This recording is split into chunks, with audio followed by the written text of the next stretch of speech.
Hey guys, welcome back to another video. Today I want to take you through the exact protocol that I am using over the next 4 to 6 months as I take myself through my lean build phase, with the goal of growing my glutes and increasing lean muscle tone. This is also the exact system I use with my paying clients inside of Refine. If you're new here, I'm Chloe. I'm a nutritionist and online coach, and today we are diving deep into training, nutrition, and recovery in order to build that lean muscle tone and shape. Because it is a common misconception that I think a lot of women think that you do one build phase or you do one cut phase and you land your dream physique. But I have been training for close to 10 years now and I'm still not at my dream physique. The goalpost always changes, goals always shift, and I always want to challenge myself in new ways. Last time I did my build phase, I took my physique from this to this, and this was probably 3 years ago maybe now, so I haven't done one for quite some time. Maybe even it was 4 years ago. Since then, I've just been sitting around maintenance. I've been tracking calories kind of on and off. I've done a couple of cut phases, but 2026, we are heading into a serious lean build. So I'm very excited to break this down for you guys so you can also grow those glutes, grow that lean muscle tone and shape. Diving straight in, the first thing we're going to break down is my training strategy. So at the moment, you might be surprised, but I'm only training 4 days a week, even though I'm trying to grow that muscle. And again, it doesn't always mean that you need to do more and you need to add load in order to grow muscle and achieve a physique-based goal. A lot of the time, you just need better strategy and you need an approach that is hyper targeted to that goal. So for me at the moment, I'm training 4 days a week. That looks like 4 heavy strength sessions in the gym for around 45 minutes to an hour. I've then got 1 active recovery day and 2 full rest days in there. I'm working across 6-week blocks at the moment, which means I follow the same training program for 6 weeks all the way through. Then once I hit that 6-week mark, I switch up some of the exercises. A lot of them stay very similar, so we're keeping that stimulus constantly moving. So my structure across the week at the moment looks like Monday as a glute focused lower body day, Tuesday is a back and biceps session, I then got Wednesday as an active recovery / mobility session. This is generally the day at the moment where I'll do an infrared sauna. Then Thursdays is going to be another lower body focused glute day. And then Fridays is a chest and shoulders upper day. Saturday, Sunday, they are my full rest day recovery days at the moment. Some weeks this will shift a little bit depending on what days I train. I can reshuffle this, but generally that's kind of how the week falls. When I talk about programming smart, so you're making the most of those 4 days of training rather than just overloading yourself with 6 training sessions, we do need to get very specific in the way that we are splitting your week and the way that we're programming your session. 4 sessions means that you should be really maximizing those sessions. You are pushing close to failure, you are lifting heavy, you're holding really strong form, and you are earning those rest days. It means that every single time you step into the gym, you are at full capacity, you're feeling recovered, and you're feeling ready to push. For me at the moment, as one of my biggest goals in this build phase is growing my glutes, that's why I have most of the stimulus across my week on that glute focused lower body. So training that muscle group 2 times a week, and then a little bit less of an emphasis on upper body where it's still working, it's still gonna grow. And for me, I know that, for example, my shoulders and a lot of my upper body grows quite easily and does respond to stimulus quicker. So there's not really much need for me to feel like I need to put too much of my emphasis on that across the week. Glutes get that double hit though, so we are really giving them max stimulus for growth. When it comes to programming your sessions, this goes for even if you're in a growth phase or not, you always want to start with your heavy lifts first. So your compound lifts, your lifts where you are lifting the most weight of your whole session, and generally they're recruiting a lot of extra muscles to kind of stabilize and work. So we want to think of things like hip thrusts, deadlifts, RDLs, squats. All of these big compound lifts come at the very start of your session, and you generally have maximum 2 of these in a session.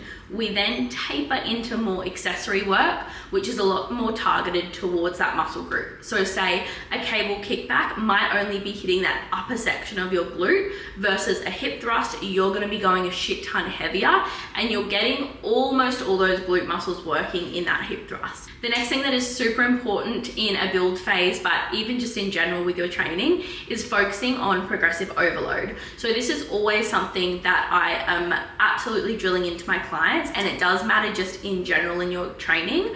But when you're in a build phase, you really want to make sure you're squeezing as much juice out of your sessions as possible, and you really are giving your muscles as much stimulus as you possibly can, so you're maximizing that workload, recovering effectively, and you're really getting max growth results. So when we pull apart progressive overload, it's essentially gradually increasing the stimulus that you're giving your muscles every week, so they're not plateauing and they're not getting too comfortable. So this can look like switching up the tempo, it can look like increasing the weight, or it can look like increasing the reps. And to give you, I guess, a little bit of a real world example of this, let's just say we've got squats, and if you've got 8 to 10 reps for 3 sets on those squats, you might start, say, week 1 and you're on 45 kilos for your squats. You might hit 8 reps on your first set, and then you might hit another 8, and maybe you've got, say your first set was 10 reps, so you've got 10, 8, and 8.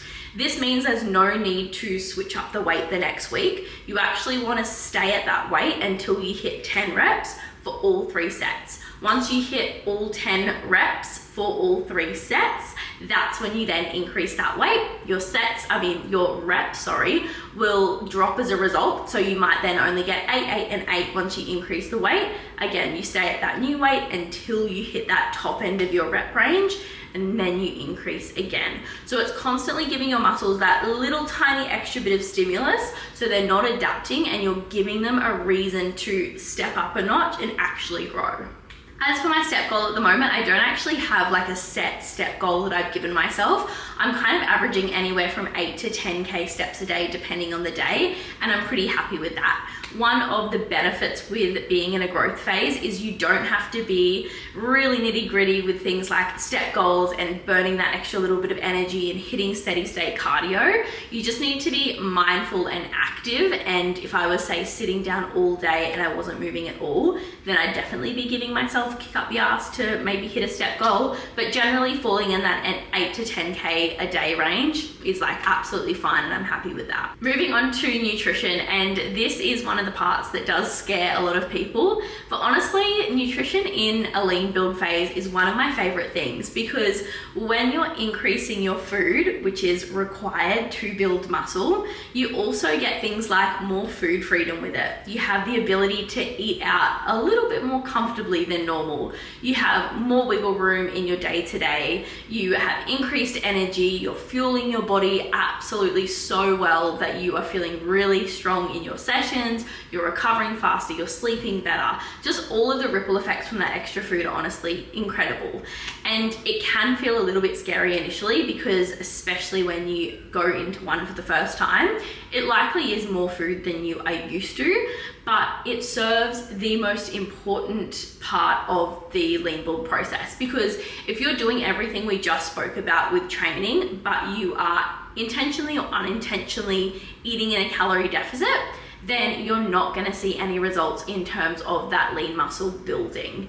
And then if you're sitting at maintenance calories, you will see that progress. Absolutely, you will still build muscle at maintenance calories, but it's going to be insanely slower, and it's going to take you a hell of a lot longer to get to the same results than if you were to just increase your calories and sit in a lean build phase. So when it comes to programming your nutrition, you want to sit 300 to 500 calories above your maintenance calories. Now, for a lot of people, I would say start at 300 calories above maintenance for the first month. Take progress photos at the start of the month, take them at the end of the month, do a bit of a comparison and just see how your body is responding at that 300 calories. And then that's kind of a good gauge and a bit of a pulse check for you to then decide if you feel like you need to bump them higher, or maybe you're happy with that 300 over. If you have a particularly active job and you're on your feet all day and you know that your job is high energy, then you're probably good to just jump straight up to that 500 surplus a day, just due to the extra energy that you're burning in the background.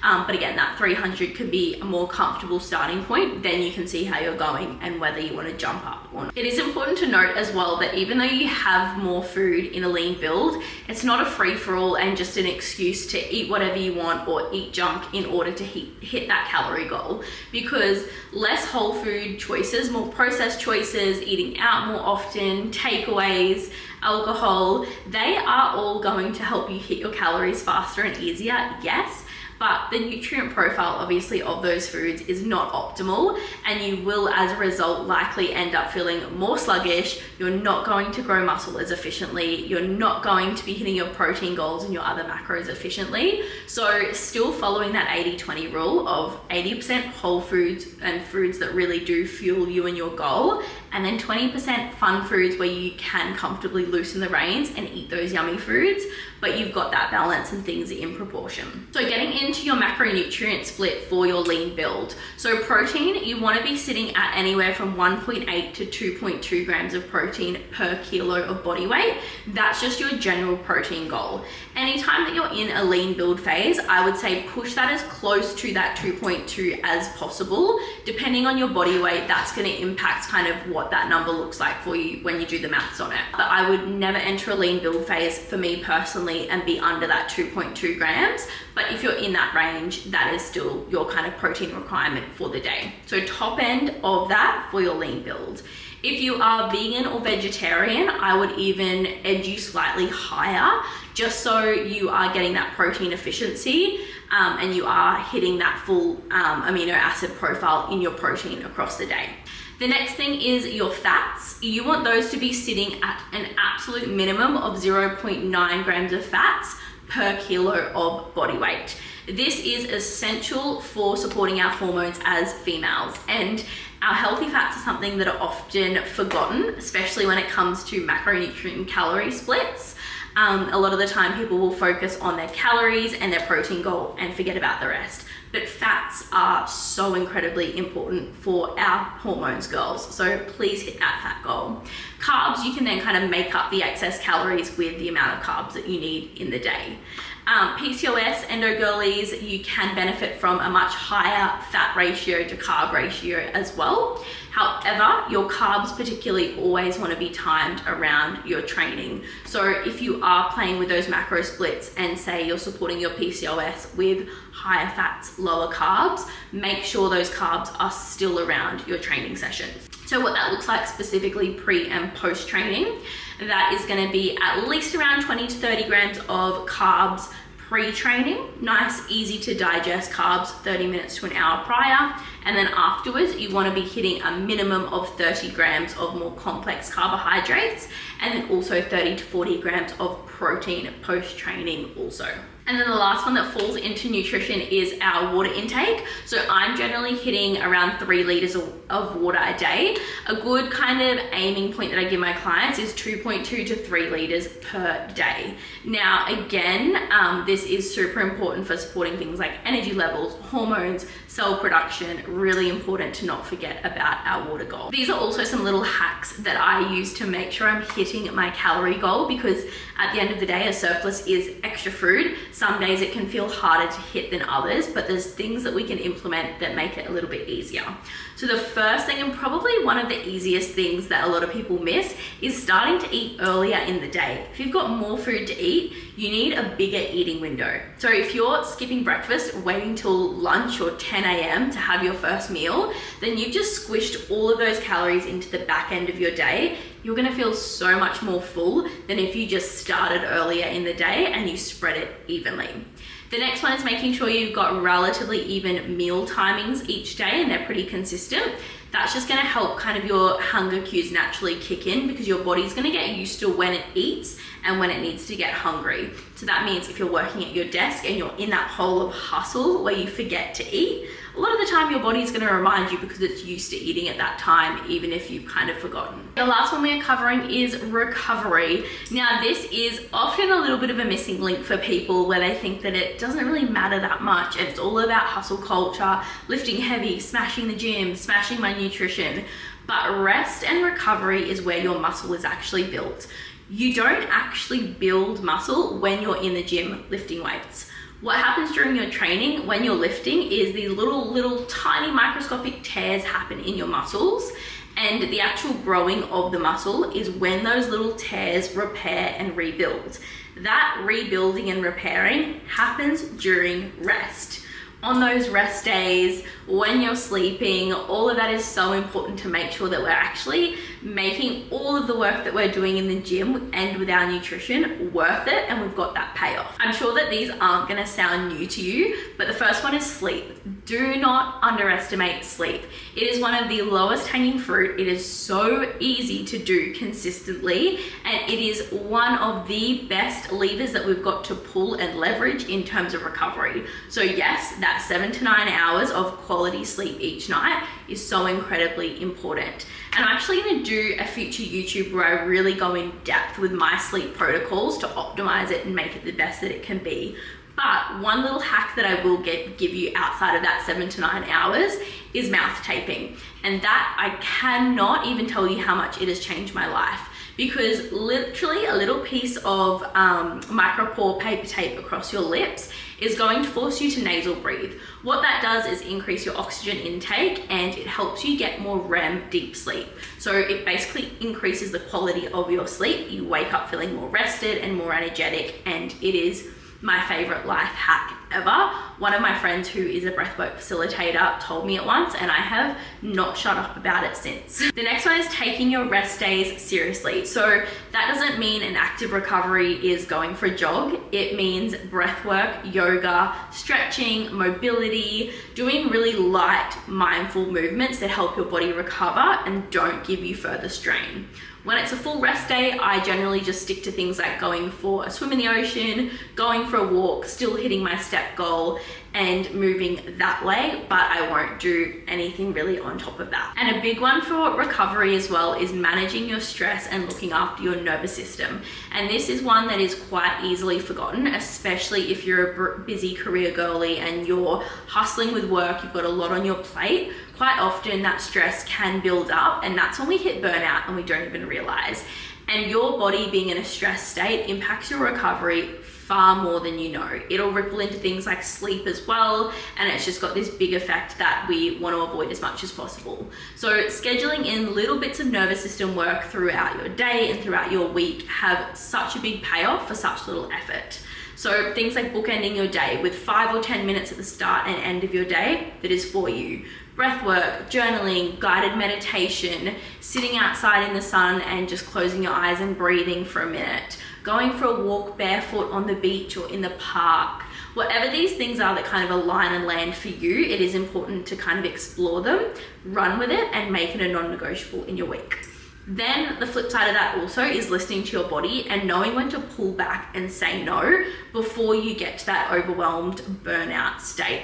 If the signs are there, then analyze what can go, what can stay, what can be delegated or reshuffled so it doesn't go too far. So like I mentioned at the start, for me at the moment, I have one active recovery day that is just mobility at home or like a Pilates or yoga class. I've got one infrared sauna session a week, sometimes 2 if I'm feeling lucky, and then 2 full rest days where I'm just focusing on my step goal, going for a swim in the ocean, hanging out with my dogs in the sunshine, nothing too crazy. And that is literally my full nutrition, training, and recovery protocol to hit my lean build phase. I am sitting in this phase, like I mentioned at the start, for the next 4 to 6 months. So we are in it for the long haul. Muscle doesn't grow quickly. It is a gradual, slow process where all of these little actions compound as you progress through. And making sure that you are effectively measuring your metric of progress is really integral in this phase, because it is about smaller actions adding up and small body composition changes compounding, and you will never notice it if you're just looking at yourself in the mirror every single day. That is how you will hit that frustration of, I'm trying everything, nothing's working, I'm not changing. Or you'll get frustrated by things like, I feel fluffy, my pants aren't fitting the same. But all of that can be metrics of positive progress if we're comparing them efficiently. So some things to keep in mind when you're in your lean build phase. It's going to be long, so get prepared to settle in. The next thing is that you will see the scale rise. You're putting on lean muscle. We want to see that scale increase.